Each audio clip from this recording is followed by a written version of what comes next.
خلينا نبدأ في الشيت الجديد. شيت 6.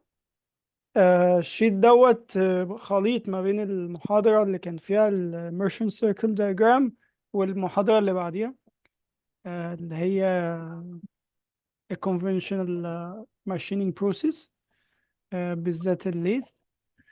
آه، محتاجين نبقى عارفين في الجزء دوت بعض القوانين كده الأساسية نبقى عارفينها. الفيد ريت، عايزين نبقى عارفين ان الفيد ريت حاجتين. فيد ريت طول على زمن اللي هو الاف، ده غالبا بيبقى مليمتر بير سكند او متر بير سكند، بس هي غالبا مليمتر بير سكند لان احنا بنتكلم في اطوال بسيطه شغله. وفيد ريت تاني اللي هو الاس، واللي بيبقى عباره عن مليمتر بير ريفولوشن. محتاجين نبقى عارفين ان الاتنين فيد ريت، بس الاختلاف ما بينهم مجرد وحدات، وبالتالي القيم بتبقى مختلفة. فمحتاجين نعرف ان الفيد ريت اللي هو مليمتر بير سكند دوت، محتاجين لو احتاجنا نجيبه بنجيبه عن طريق المليمتر بير ريفولوشن ده، مضروب في السرعة الدورانية بتاعت الشافت، واللي غالبا بتبقى ايه ار بي ام، اللي هي ريفولوشن بير سكند. فلو جينا ظبطناها كده م- أنا مش مليمتر بير ريفولوشن اللي هي الاس، وضربناها في الريفولوشن بير مينت، هيطلع لنا الاف اللي هي مليمتر بير مينت. ولو احتاجناها بالسكند بنقسم على 60. تاني قانون محتاجين نعرفه هو التايم اوف ماشينينج.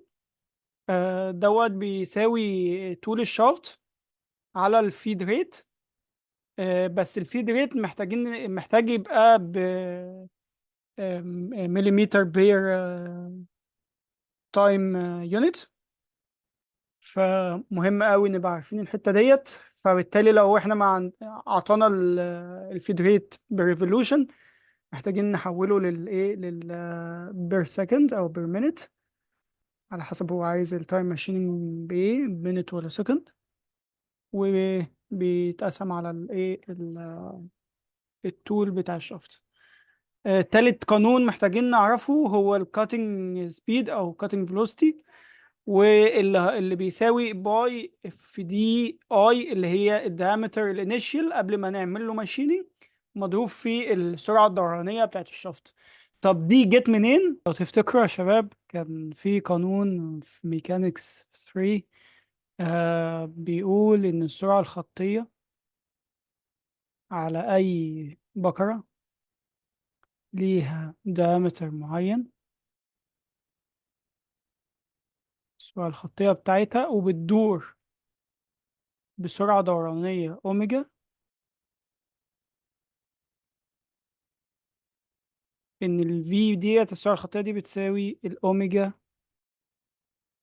في الدايمتر على الاتنين أو الراديوس الحتة دي. حلو. طيب إحنا هنا معناش الأوميجا دي، بس معانا ال N RPM. حلو.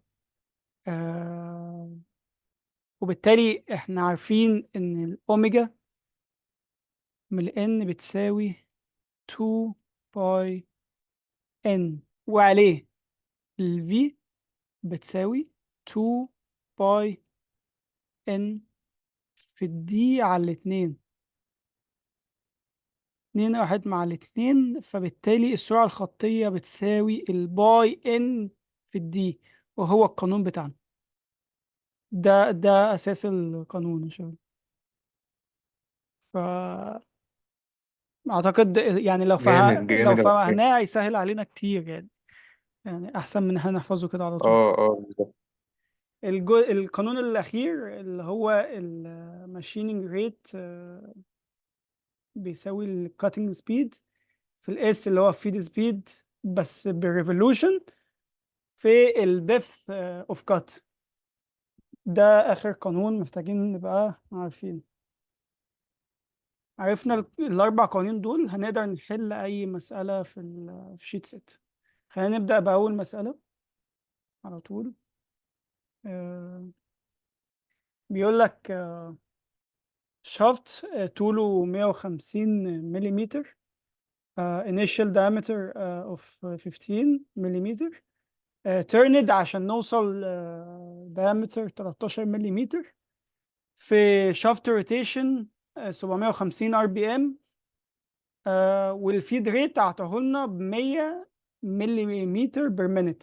يبقى كده عطلنا ايه؟ الاف، ما عطلناش الاس، عطلنا الاف على طول.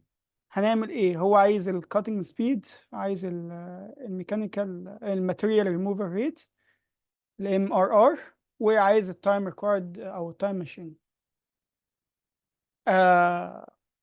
هنرص المعطيات بالنسبه لنا قدامنا، اللي هي ال والدي اي الانيشال، والاي دي اللي احنا عايزين نوصل لها، والان اللي اعطاها لنا 750، والفيد ريت. آه هو عايز الكاتنج سبيد. الكاتنج سبيد احنا عرفنا ان هو بيساوي الباي في الدايمتر الانيشال في الان. جميل، احنا معانا كل حاجه، معانا الانيشال دايمتر ومعانا الان، نقدر نجيبه الكاتنج سبيد. بس هو هنا لو محتاجين نلاحظ ان هو محتاج الكاتنج سبيد متر بير مينت، فمحتاجين نحول المليمتر اللي في الانيشال دايمتر ده لمتر، بحيث نوصل لمتر بير مينت. فعشان كده قسمنا على 1000 هنا لو تلاحظوا، لكن ملوش علاقة بالقانون. تاني حاجة عايزها هو الماتيريال ريموفال ريت. احنا قلنا ان هو الكاتنج سبيد في الاس في الدبث اوف كات. خلينا نبدأ الأول بالدبث اوف كات السهل دوت. الدبث اوف كات لو تخيلوا معانا، احنا لو ده الدايمتر الأساسي، محتاجين نقطع الماتيريال لغاية ما نوصل للدايمتر ده. الدبث اوف كات الحتة دي هتساوي ايه؟ الدايمتر كل القديم الانيشال ناقص الدايمتر الجديد على الاتنين. ليه على الاتنين؟ عشان احنا بنقطع في حتة واحدة. احنا بالنسبة لنا زي ما شوفنا في الشيت اللي فات، الورك بيس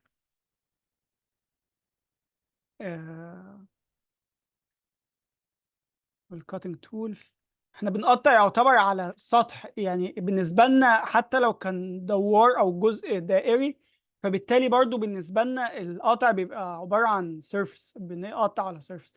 فاحنا محتاجين نعرف بس الجزء دوت. فاحنا الدبث اوف كات هو عبارة عن initial diameter ناقص الفاينل diameter على 2. دي حاجة ثابتة.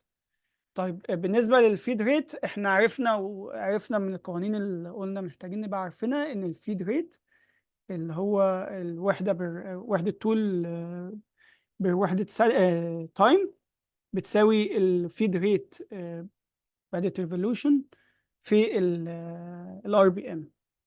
فبالتالي احنا معانا الاف اللي هو بير مينت، ومعانا الان الار بي ام، نقدر نجيبه الاس. عوض في القانون تعويض مباشر، جبنا الام ار ار، مفيش اي افتكاسة فيها. كل ما في الموضوع العشرة أس 3 ديت هي حتة برضو وحدات مش أكتر. هو كان محتاج الماتيريال ريموفر ريت ب متر مليمتر كيوبد بير مينت. و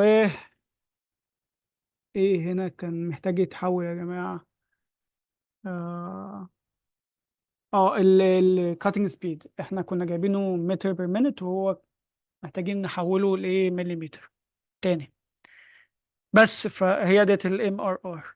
التايم اوف ماشيننج زي ما احنا قلنا برضو هنا بيساوي ال على الفيد ريت، وحدة طول على وحدة زمن. واحنا جبنا خلاص يعني يعني كل حاجة احنا محتاجينها في المسألة عموما، في أي مسألة احنا جبناها اوريدي. بس الحتة ديت هتبقى تعويض مباشر حتى لو جبناها في أول مسألة من غير ما نجيب أي حاجة، لأنه عطلنا اوريدي اللينس اوف اوف شافت، والفيد ريت مليمتر بير مينت. فبتعويض مباشر نقدر نجيبه التايم اوف ماشين، هيطلع في الآخر 1.5 مينت. بس بكل بساطة دي المسألة رقم واحد. مسألة رقم اتنين نفس الكلام، مفيش أي حاجة جديدة. آه، أعطانا يعني بيحكي لنا قصة حياة العامل المهم اللي محتاجين من الكلام ده كله. إن بيقول لك إن البيس دي هتخلص في 5 مينت، وإن طول البيس 400 ملي متر، وإن الانيشال دايمتر 150 ملي متر، وإن الفيد ريت 0.3 مليمتر بير ريفولوشن، وأعطانا الدبث في قط على طول ب4 مليمتر. عايز إيه؟ عايز الكاتنج سبيد متر بير مينت، اللي هيخلينا نوصل للتايم اللي هو محدده، اللي هو 5 متر 5 مينت. طيب نبدأ نرص المعطيات بالنسبة لنا. هو عطانا التايم في ماشينينج 5 مينت، عطانا اللينث بتاع الشافت 400 مليمتر، عطانا الانيشال دايمتر 150، وعطانا الفيد ريت مليمتر بير ريفولوشن اللي هو الاس ب 0.3، وعطانا الدبس اوف كات 4 مليمتر، وعايز الكاتنج سبيد. طيب خلينا نفكر التفكير المنطقي المتسلسل اللي اي حد المفروض يفكر فيه. كاتنج سبيد بالنسبه لنا احنا عارفين قانونه باي initial diameter في n. طيب احنا معانا الانيشال diameter، معانا الان.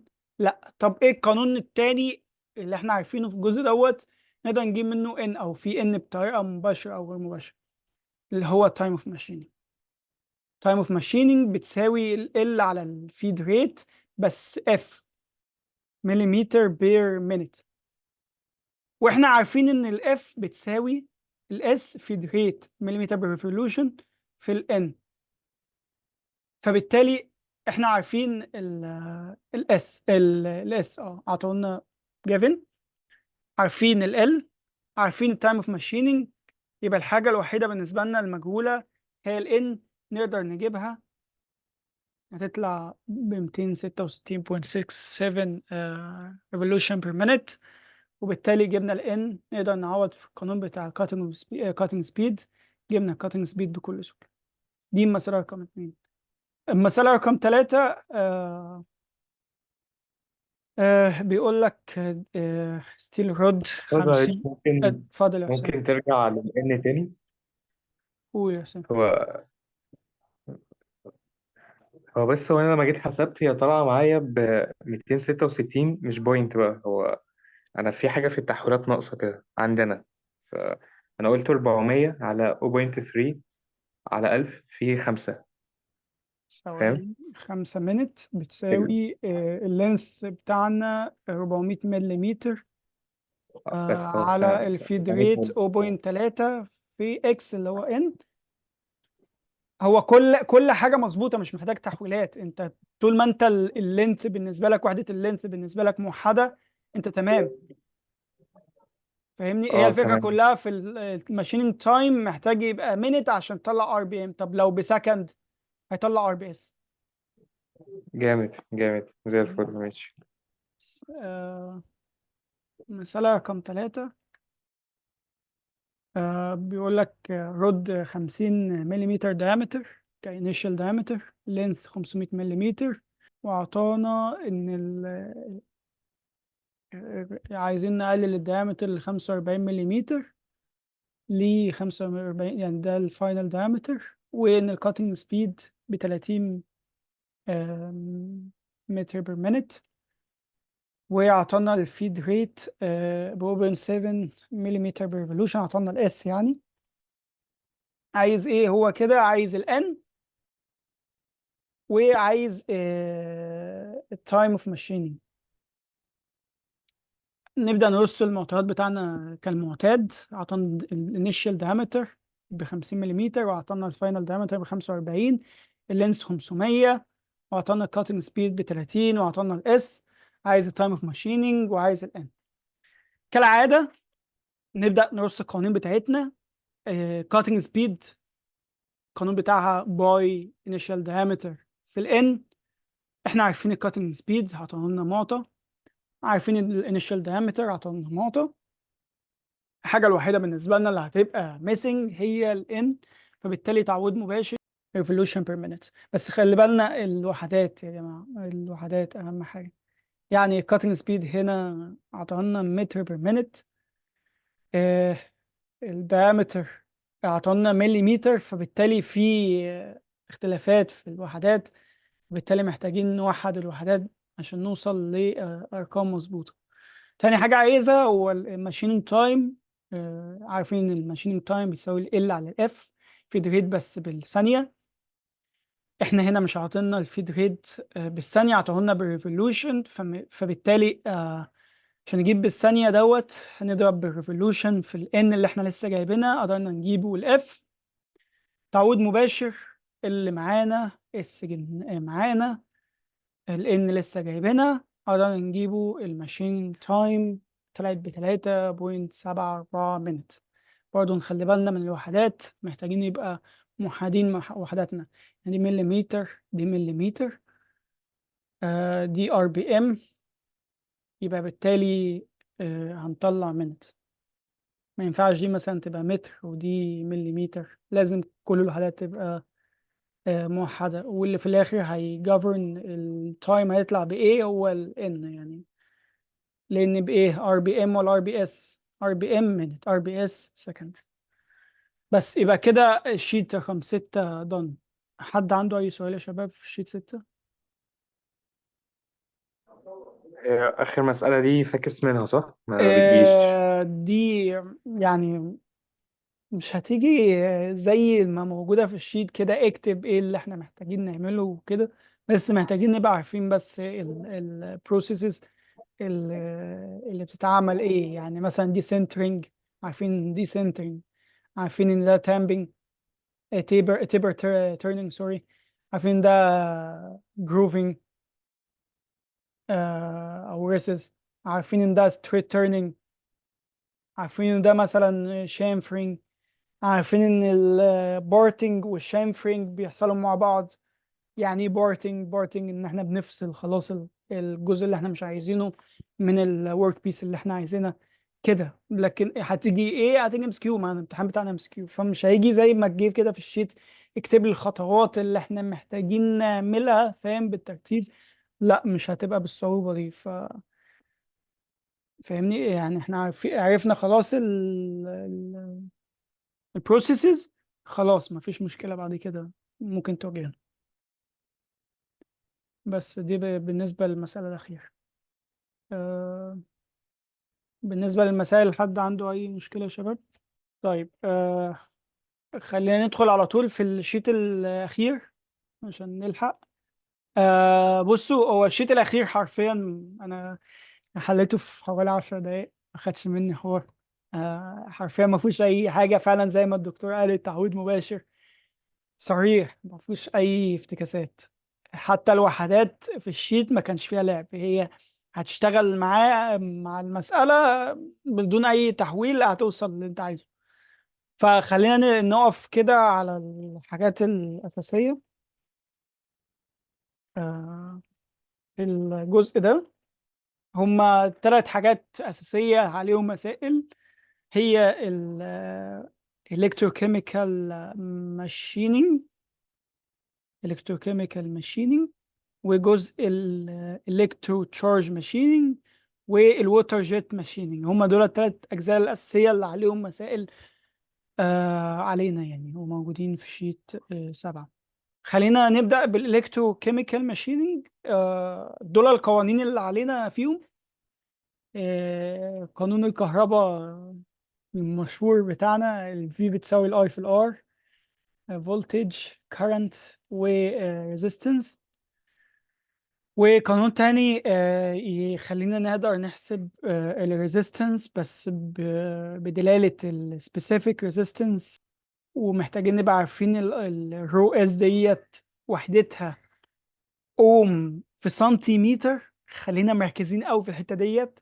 ليه بالذات الحته ديت؟ لان هتلاقي ان القوانين بتاع الاي سي ام كلها متمحوره ما بين مليمتر، اوم، امبير، فولت، وجرام. فاللي شذ، الحاجه الوحيده اللي شذت من القاعده دي كلها هي الرو اس، بتبقى وحدتها اوم في سنتيمتر. فالحته ديت مهمه جدا نبقى واخدين بالنا منها، لان غالبا يعني لما هيبقى مديها لنا هتبقى محتاجه يعني تحويل. فالار ريزيستنس بتساوي رو اس في ال. ايه هي ال؟ هي الانتر الكترود جاب، هتبقى جيفن بطريقه مباشره على الاريا اندر ماشينينج. برضه هتبقى يا اما مباشره يا اما اعطي لك طول في عرض هتضربهم في بعض بكل بساطه.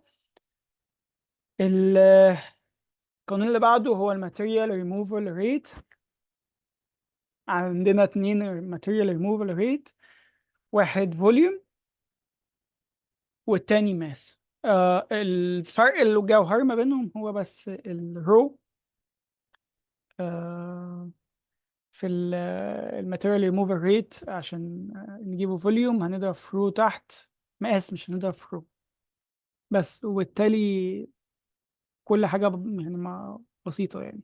ال efficiency مضروبة في ال current في ال A. هي ال A ديت عبارة عن ال atomic weight، هتبقى برضه given بطريقة مباشرة. ايه هي ال F؟ هي الفاراداي كونستانت، وبرضه محتاجين نبقى حافظينه 96500 في ال V small أو ال valency، برضه هتبقى given بطريقة مباشرة ومفيهاش أي مشكلة، مش محتاجة حفظ ولا حاجة. بس خلينا ندخل في مسائل الجزء دوت على طول. أول مسألة أعطينا الأتوميك ريت ويت، سوري، أتوميك ويت ب 56. أعطينا الفالنسي باتنين بتبقى مباشرة أهو. وأكد لنا إن دي مسألة تخص الإلكتروكيميكال ماشينينج. أعطانا الكرنت ب1000 أمبير. أعطانا الإفشنسي ب90%.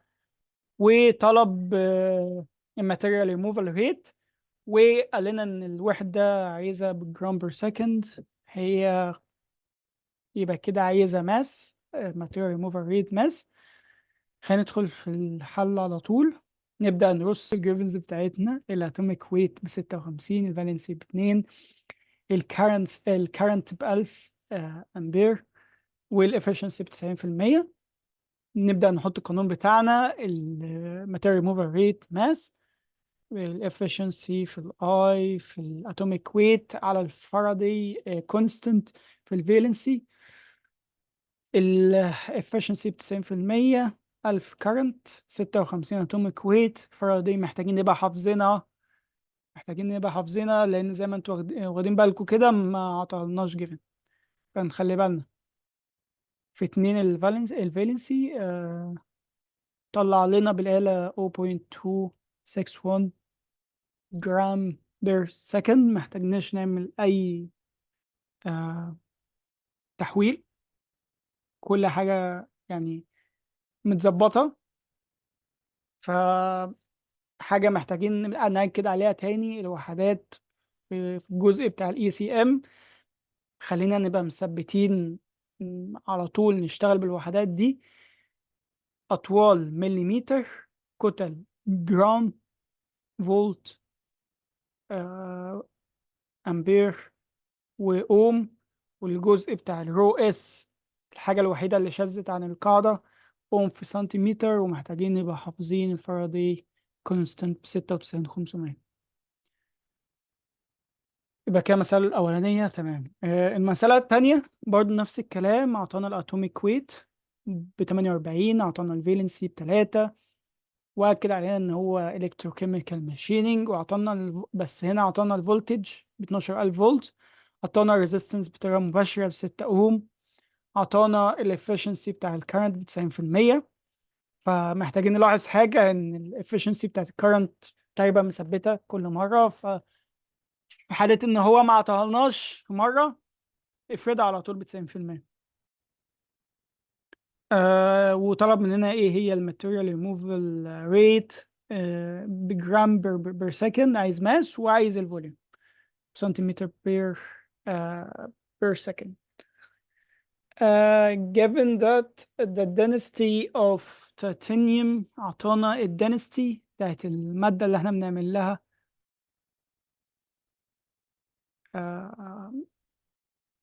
machining ب 4.5 جرام بير مليمتر كيوب. خلينا نحل المسألة على طول. نبدأ نرص الجيفنز بتاعتنا كالعادة. الأتوميك ويت 48، الفالنسي ب3، الفولتج ب12000، الريزيستنس أعطانا ب6، الافشنسي ب90، الرو أو density ب4.5 جرام بير مليمتر كيوب. هو عايز الماتيريال ريموفال ريت. نبدأ نحط القانون بتاعها. هنلاقي إن إحنا كل حاجة معانا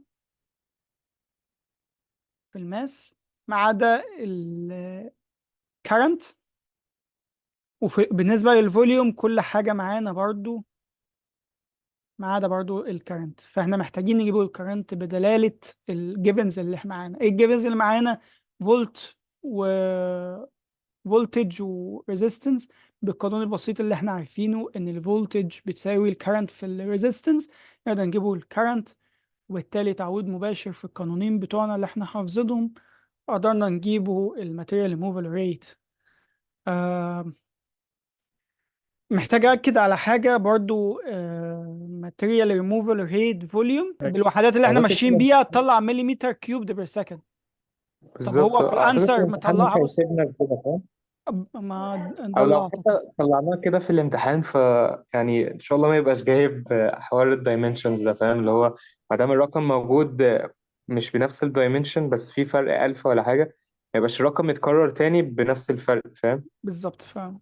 ما يبقاش فخلينا الرونج اصلا موجود. يعني خلينا ماشيين بالمنطق اللي احنا محددينه بالسلايدز. نثبت يونتس ونشتغل عليها. اليونتس ديت انا شغال بيها، المفروض هتطلع لي اليونت الفلانيه بس، عشان نطلع بره الشك والمشاكل دي.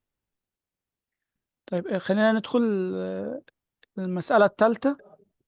المسألة الثالثة الاختلاف الوحيد فيها ان هو اعطانا السيرفس ابعاده، واعطانا الجاب ال، واعطانا الفولتج، اعطانا الرو اس اوم اوم سنتيمتر، اعطانا اتوميك ريت، اعطانا الفالنسي. فبالتالي اعطانا الابعاد نقدر نجيبه من خلالها الاريا. اعطانا ال، اعطانا الفولتج، اعطانا الرو اس، اعطانا الاتوميك ويت، اعطانا الفالنسي. فبالتالي المطالب ديت. وهو عايز ايه؟ ثواني، ده اهم حاجه. عايز ايه؟ الماتيريال ريموفال ريت. اه مش كاتب كمان هو عايز ايه بشكل واضح. material removal rate under the following conditions. هو مش حاطط بالظبط هو عايزة ايه، بس هو من واضح من الإجابات اللي هو عايزها بإيه، بجرام بير سكند. حط القانون بتاعنا هنلاقي إن احنا ناقصنا ال الكرنت. current بالنسبة لنا بيساوي الفولت على الريزيستنس. معانا الفولتج معناش الريزيستنس، بس احنا عارفين ان الريزيستنس نقدر نجيبها من قانون تاني اللي هو الرو اس في ال على الاريا. معانا الاريا 20 في 20 مليمتر. معانا الرو اس، معانا ال. بس نخلي بالنا بقى من الوحدات يا شباب. مليمتر سكويرد تحت، ال مليمتر. هو اعطانا الرو اس اوم سنتيمتر، فمحتاجين نبقى واخدين بالنا من الحتة ديت. نخليها اوم مليمتر، فنضرب في 10. وبالتالي هنطلع الريزيستنس ب 0.01. نقدر نجيب من خلالها كده الكارنت. بالتالي نقدر نجيب تعويض مباشر ال MRR ماس. وهكذا باقي الشيت يا شباب، نفس الكلام حرفيا، يعني بالعكس الدنيا بتسهل اكتر، بس هي الفرق كله بيبقى في اليونتس. يعني الحته بتاعت الالكتريك ديسشارج ماشينينج شغال مليمتر، ديجري سليزيوس، امبير، وهو قانون واحد اللي بنستخدمه، تعويض مباشر، خلصت، ما فيهوش اي لعب وحدات طول ما انت شغال بالاساسي. الحته بتاعت الووتر جيت متر، كيلو جرام، باسكال، جول. اشتغلت اليونتس ديت في الثلاث قوانين اللي هو عطاها لك، يعني هم يعتبروا قانونين كمان الاريا احنا عارفينه، برضه نفس الكلام ما فيهاش اي لاب، وهي مساله على الحته دي ومساله على الحته ديت. اي دي ام هي اختصار ل الكتريك ديسشارج ماشين. الكتريك الكترو او الكتريك ديسشارج ماشين. القانون الوحيد اللي علينا فيه هو الماتيريال ريموفال ريت فوليوم، والماتيريال ريموفال ريت بتساوي ده هو في تمام. ماتيريال ريموفال ريت بتساوي الكي في الاي على التي ام، او melting temperature، أس 1.23. آه الماتيريال ريموفال ريت، احنا زي ما احنا قلنا كده اليونتس بتاعتنا في الحتة دي بتاعت الاي دي ام، مليمتر، درجة سليزية، وامبير. فخلينا نثبت الكلام ده كله يعني. طيب ايه هي الكي؟ هي كونستانت، ومحتاجين نحفظه، وقيمته 664 بس. والاي هي الكرنت زي ما احنا عارفين، والتي ام زي ما قلت melting temperature. هندخل في المسألة بتاعتها على طول.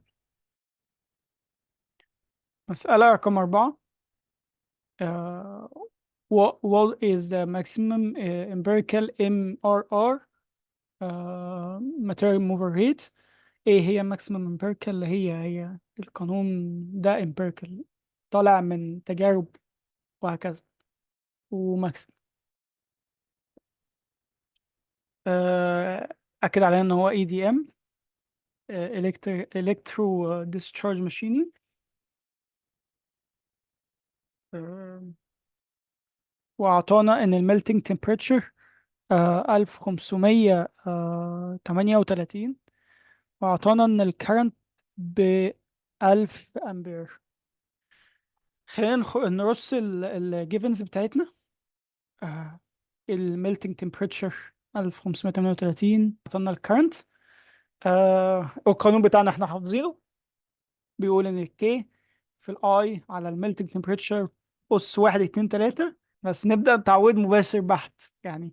الكي احنا حافظين، ده كونستانت محفوظ لازم يتحفظ، ده اكيد لازم يتحفظ، 663. والاي هو عطولنا بشكل مباشر 1000، وميلتنج تمبريتشر، وأس 1.2 3، عطانا 79.718 مليمتر كيوبد بير سكند. خلينا مثبتين الوحدات دي يا شباب عشان ما يحصلش لخبطة، ولو حصل أي لخبطة في أو تغيير في الوحدات في المسألة نرجع لأصلنا اللي احنا حافظينه. بس هي ديت المسألة الوحيدة اللي موجودة عن الإلكترو ديسشارج ماشينينج في الشيت. ندخل على الووتر جيت ماشينينج. القانون بتاع الووتر جيت، 3 قوانين بالظبط، يعني هما قانونين كمان بالظبط. قانون منهم احنا عارفينه طبعا، الاريا باي على 4 دي سكويرد، مفروغ منها. القانون الأولاني بالنسبة لنا يعتبر هو إن الفيلوسيتي بتاع الووتر جيت سكويرد بتساوي الاتنين في البريشر بتاع الووتر على الدنسيتي بتاعت الووتر. يعني بالتالي نقدر نقول إن الفيلوسيتي بتاعت الووتر تساوي الجذر التربيع على طول 2 بي ووتر، أو بريشر بتاعت الووتر على الرو بتاعت الووتر. ده أول قانون. ومحتاجين نبقى عارفين برضو، خلينا نرجع تاني لليونتس ونثبتها احنا شغالين هنا. دي الحاجة الوحيدة اللي مختلفة، يعني المرات اللي فاتت اللي هي الاي سي ام والاي دي ام كنا شغالين مليمتر وجرام وأمبير وأوم وفولت. وكان الحاجة الوحيدة اللي كانت مختلفة في الموضوع هي الرو اس كانت أوم سنتيمتر. هنا الدنيا مختلفة عن المرتين اللي فاتوا. هنرجع بقى للاس اي تاني. بما اننا بنتعامل مع ميه، فالطول اللي هنشتغل متر، باسكال، كيلو جرام، جول، مش كيلو جول ولا غيره، هو جول بس. يعني هنرجع للاس اي. يعني خلينا ممكن نعلمها كده ان الووتر جيت شغالين ووتر فاس اي، والباقي عبارة عن مليمتر، جرام، فولت، واوم. طيب القانون التاني هو الماتيريال ريموفال ريت، وهو ماس هنا. وزي ما احنا اتفقنا ان شغالين هنا اس اي، فالماتيريال ريموفال ريت اليونت بتاعها تبقى كيلو جرام بير سكند. بتساوي 1/U. اليو ديت عبارة عن السبيسيفيك انرجي وبالجول بير كيلو جرام في السي دي. والسي دي عبارة عن discharge coefficient، هي coefficient في الأول والآخر. والاريا عرفنا بتتحسب ازاي، عبارة على 4 دي سكويرد في الجذر التربيعي الاتنين بالبريشر بتاع الووتر كيوبد على الرو بتاع الووتر بس. فخلينا نبص على المسألة بتقول ايه. بيقولك ان ووتر جيت ماشينينج، حدد لنا الماشينينج تايب اللي شغالين عليه. الووتر بريشر 500 ميجا باسكال. اعطانا الدايمتر بتاع النوزل ب20.25 مليمتر، اللي بالنا مليمتر. neglecting frictional losses والكلام ده كله. واعطانا density بتاع الووتر 1000 كيلو جرام بر متر كيوبد. واعطانا ان specific energy ب 20 ميجا جول بر كيلو جرام. واعطانا ان discharge coefficient ب 0.6. خلينا نروح ونرص الجيفنز بتاعتنا. اعطانا مبدئيا البريشر بتاع الووتر بالميجا باسكال، واحنا ما بنشتغلش ميجا باسكال، قلنا شغالين اس اي في الووتر جيت. فنحول اول باول كده. فحولنا ضربنا في 10 في 6 عشان نحول الباسكال. اعطانا الديامتر ب 20.25 مليمتر، فبالتالي احنا برضو شغالين اس اي محتاجين نحولها لمتر، فضربنا في 10 سالب 3.